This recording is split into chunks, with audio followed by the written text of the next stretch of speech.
Saya bersama Mr. Q lagi nih. Selamat datang Bung Kodari.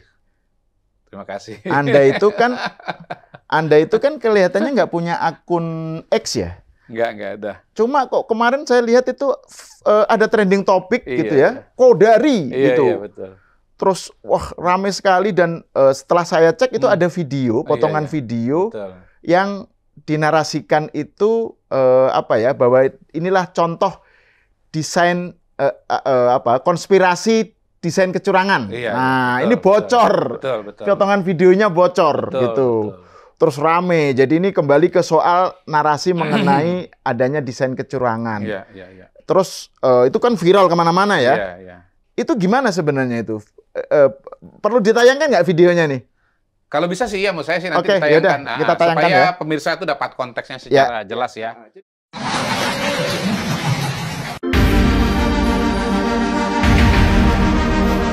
Iya. Maaf ya di prank ya. Ya. Tapi ini kan prank yang enak ya. Prank yang menyenangkan. Nomor 2-nya adalah Anies Mohaimin 27,2. Peringkat ketiganya Ganjar Mahfud. Angkanya 16,9. Tepuk tangan kita tuh 16,9.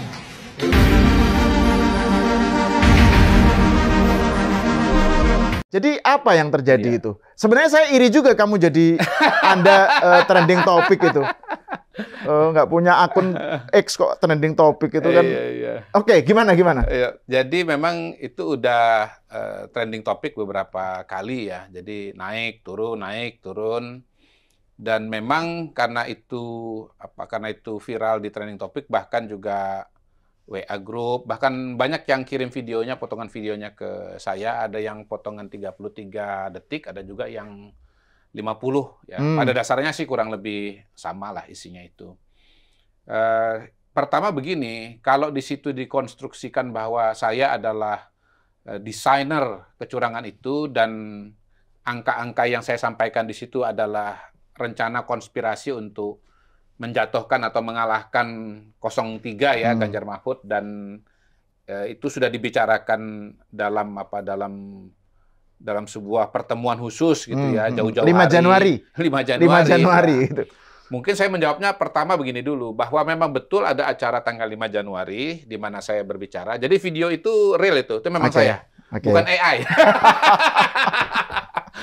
Jadi orangnya saya, suaranya juga saya, itu benar. Pertemuan itu benar. Bukan rekayasa visual itu pertemuan itu. Nah, acaranya itu adalah acara di Golkar DKI Jakarta.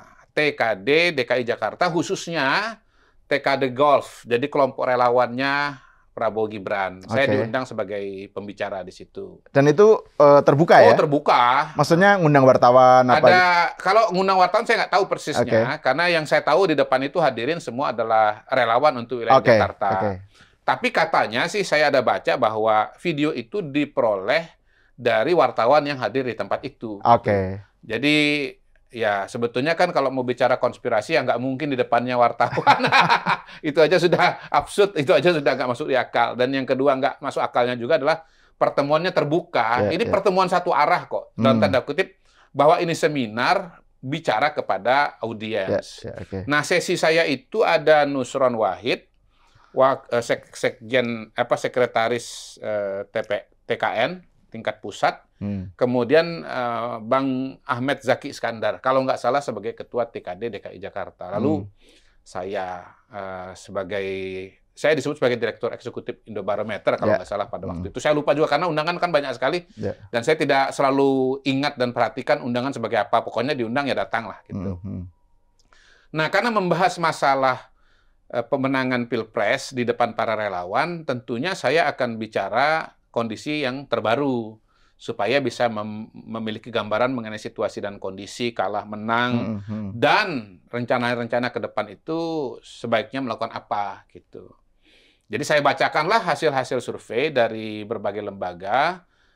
Indobarometer bahkan tidak saya kutip di situ karena tidak melakukan survei pada bulan Desember. Jadi kalau disebut survei Indobarometer itu salah itu, karena bukan survei Indobarometer.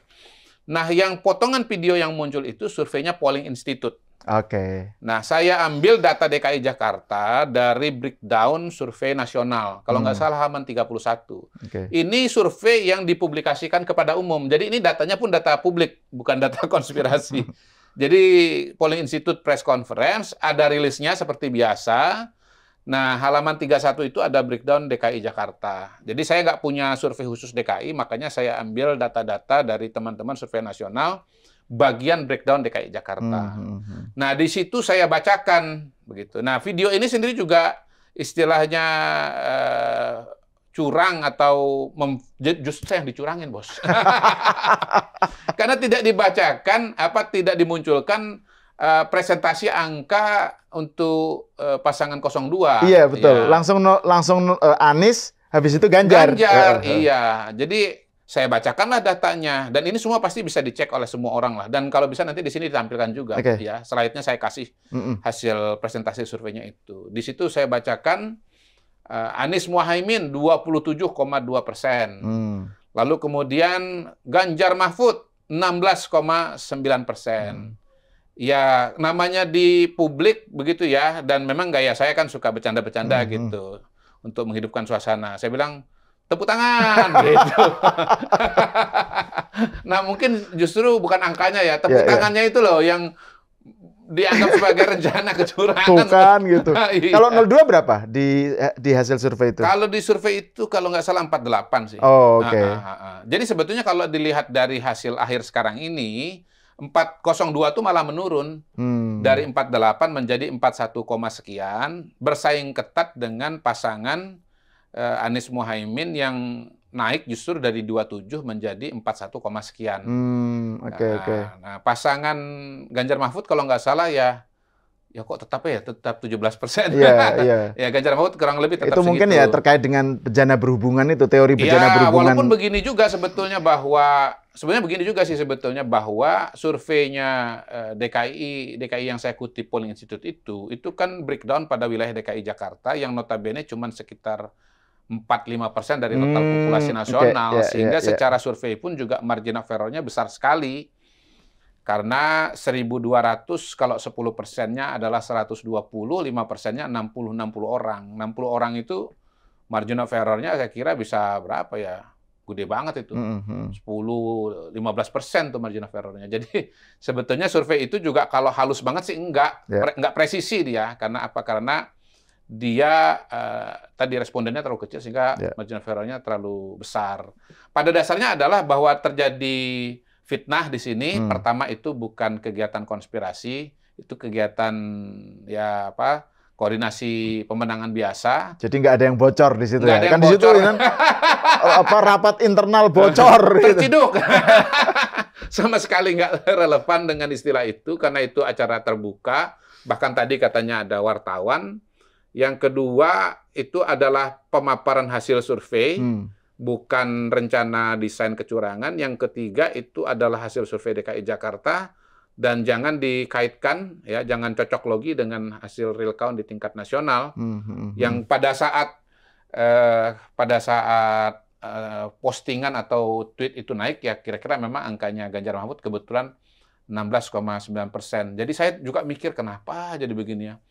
Ya, jadi ya mungkin karena saya ngomong mengenai tren suara bakal sekali putaran, lalu kemudian ternyata itu benar kejadian kan gitu. Lalu saya ngomong bejana berhubungan, Prabowo suaranya naik, Ganjar turun, benar semua sehingga kemudian yang nggak ada kaitannya dengan data-data yang serius dan benar itu juga dikaitkan dengan itu. Gitu. Dan kalau nggak salah ketika hari H potongan video itu viral juga perolehan di quick count perolehan 03 juga 16, agak persis ya. Kalau quick count bervariasi. Kalau quick count bervariasi. Justru real count pada waktu itu sekitar 16,9%. Persis dong. Iya. Data berapa persen lah? Mungkin 50% barangkali. Nah, per hari ini kan pada saat kita syuting ini kan malah sudah turun lagi. Kalau nggak salah Ganjar Mahfud angkanya 16,7 apa begitu.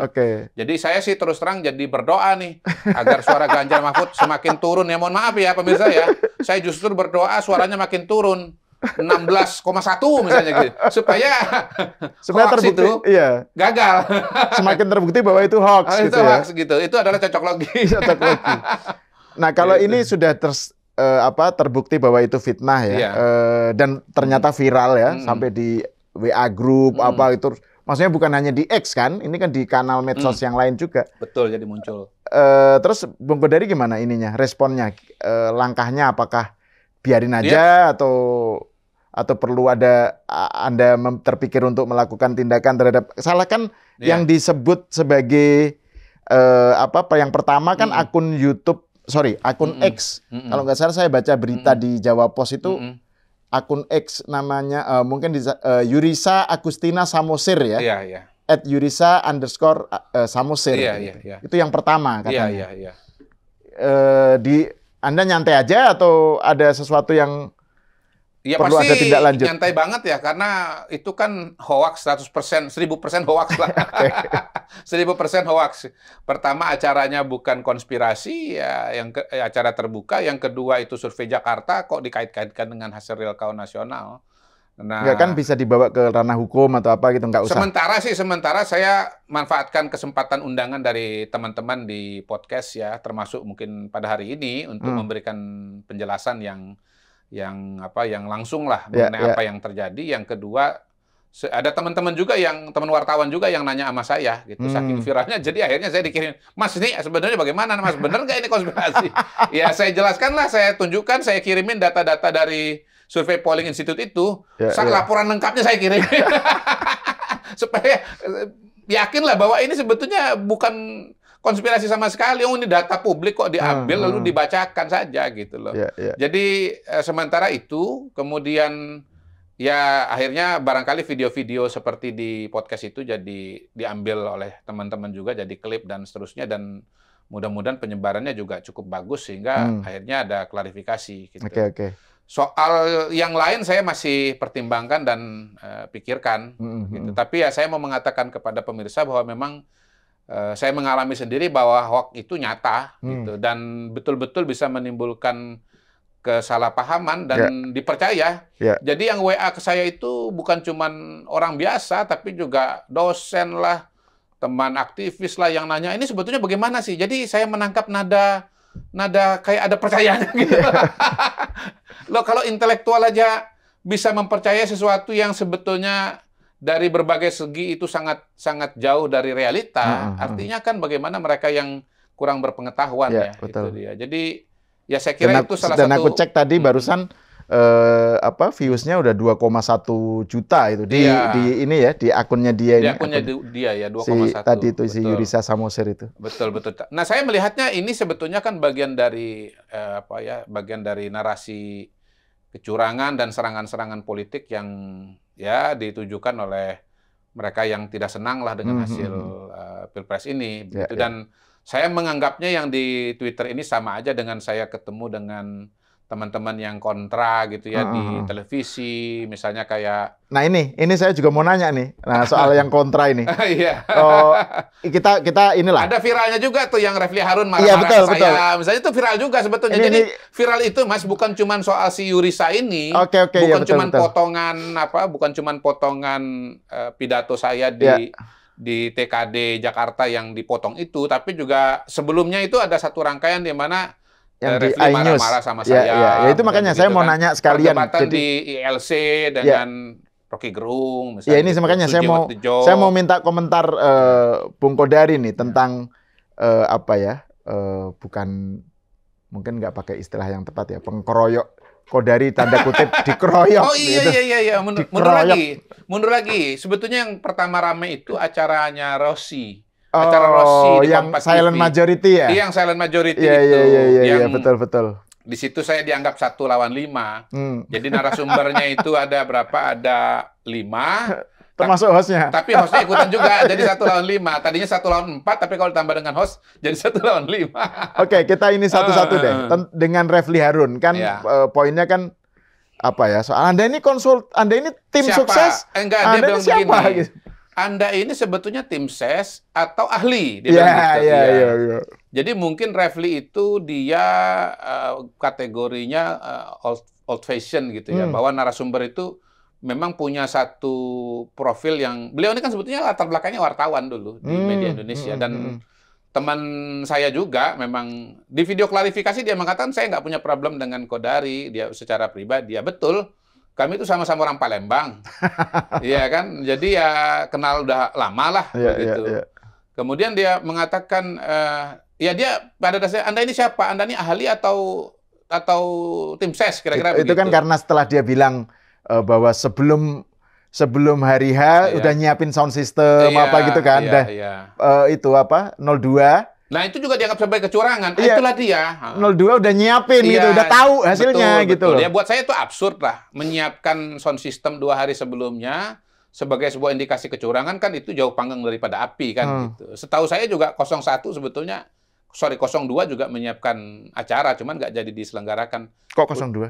03, 03 menyiapkan acara, tapi kemudian nggak jadi karena memang kan surveinya kan itu apa namanya, surveinya itu kan Ganjar. Ganjar itu sekarang sama dengan 16%. Oh, gitu. Kata 16% sekarang diganti dengan Ganjar. Jadi ya saya bilang aja sebetulnya itu kan gampang aja buat mereka yang sudah melihat angka bahwa ini akan potensi menang, tentunya udah menyiapkan perayaan.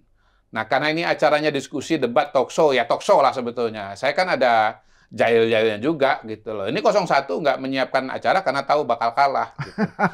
Mungkin gara-gara itu Bang Refli jadi Kak Refli jadi tersulut gitu loh. Emosinya gitu, jadi temper tantrum lah gitu.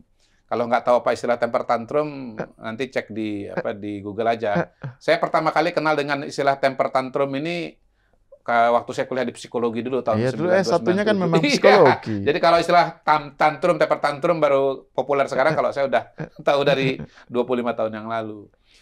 Jadi mungkin itu agak menyulut beliau, makanya kemudian Anda ini siapa sebetulnya ahli. Jadi beliau itu mungkin melihat saya di sana sebagai seorang ahli lah gitu ya. Nah, problemnya kan ada 2 ya. Pertama, bahwa ahli itu kan bukan berarti dia tidak punya pandangan politik kan gitu.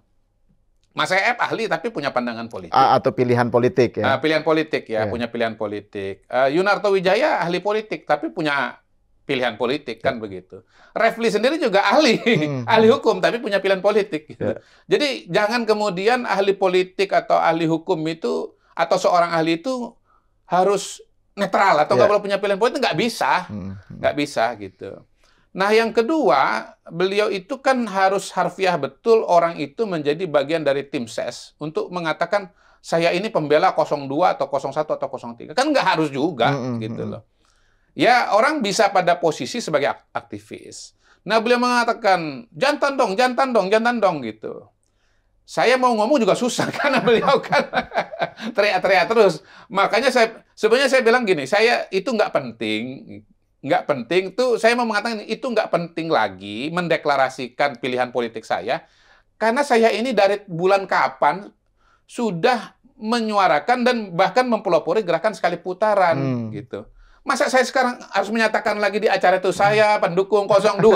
Loh, kan sangat-sangat tidak relevan gitu loh, karena saya sudah berbulan-bulan ya di publik ya dan melakukan kegiatan dengan para aktivis untuk gerakan sekali putaran untuk 02. Itu gitu. stating the obvious istilahnya. Iya, stating the obvious gitu. Dan sebetulnya pada titik itu saya mengatakan Bang Refli ini ya kelemahannya itu salah satunya adalah beliau ini agak-agak naif dan kurang gaul gitu loh. Naifnya di mana tadi? Pokoknya kamu kalau ahli ya harus netral, kira-kira begitu kan.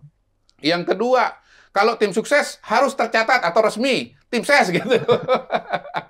Dia menolak bahwa itu kan ormas omon-omon. Loh, katanya harus menyatakan sikap gitu. Ya mungkin beliau begitu dengar saya ngomong, saya ini ketua umum gerakan sekali putaran dan sudah menyuarakan sekali putaran 02, buat beliau tuh mengagetkan juga. Oh, ternyata Kodari ini udah deklarasi.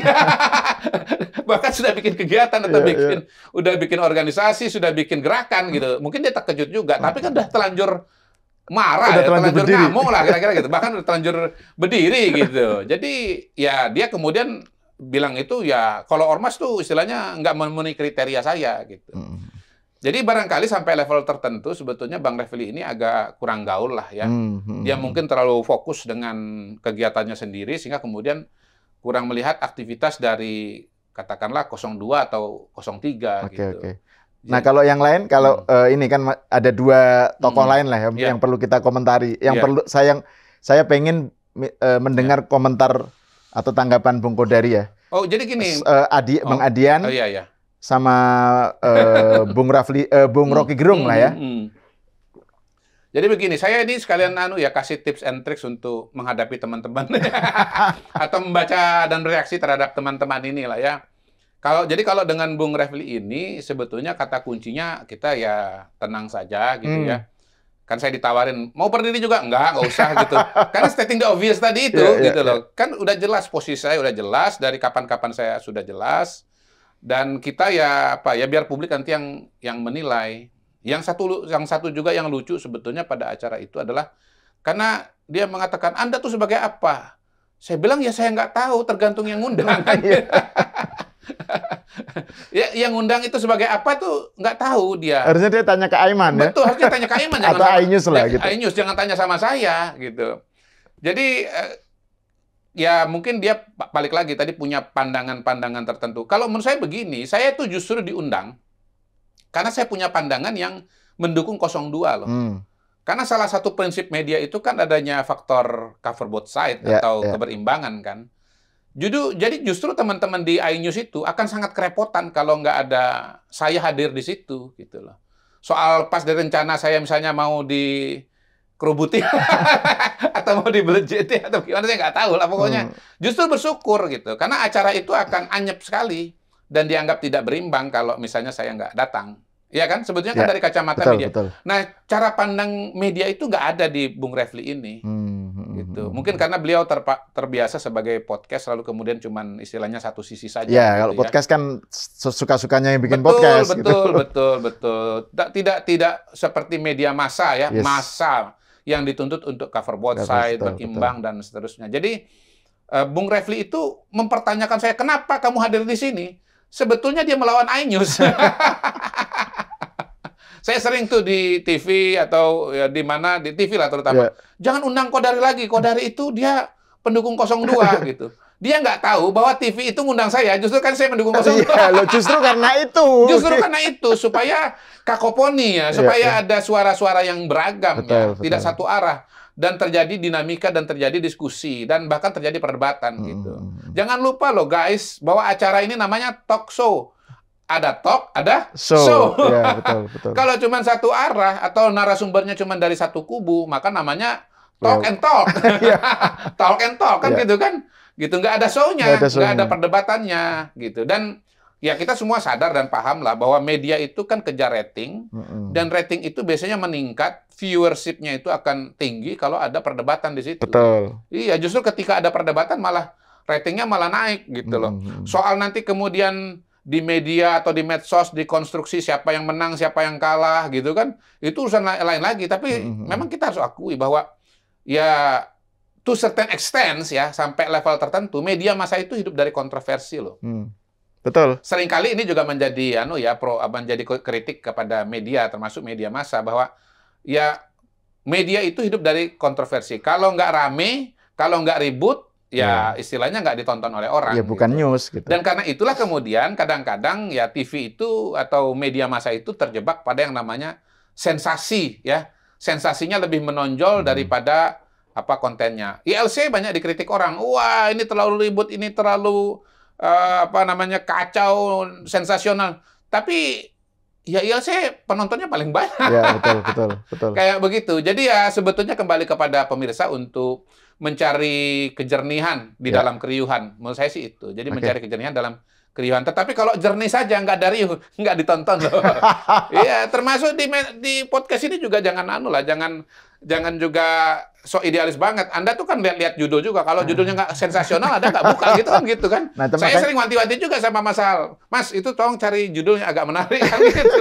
Ya kan ada elemen yang namanya clickbait dan seterusnya gitu betul. Loh. Dan itu juga sebuah tantangan tersendiri itu bikin judul itu. Jadi semua produsen media itu kan berada dalam sebuah tantangan untuk mencari keseimbangan ya antara substansi dengan gimmick lah katakanlah gitu, antara konten dengan kemasan. Betul. Nggak boleh terlalu berat di salah satu karena nggak dapat nanti.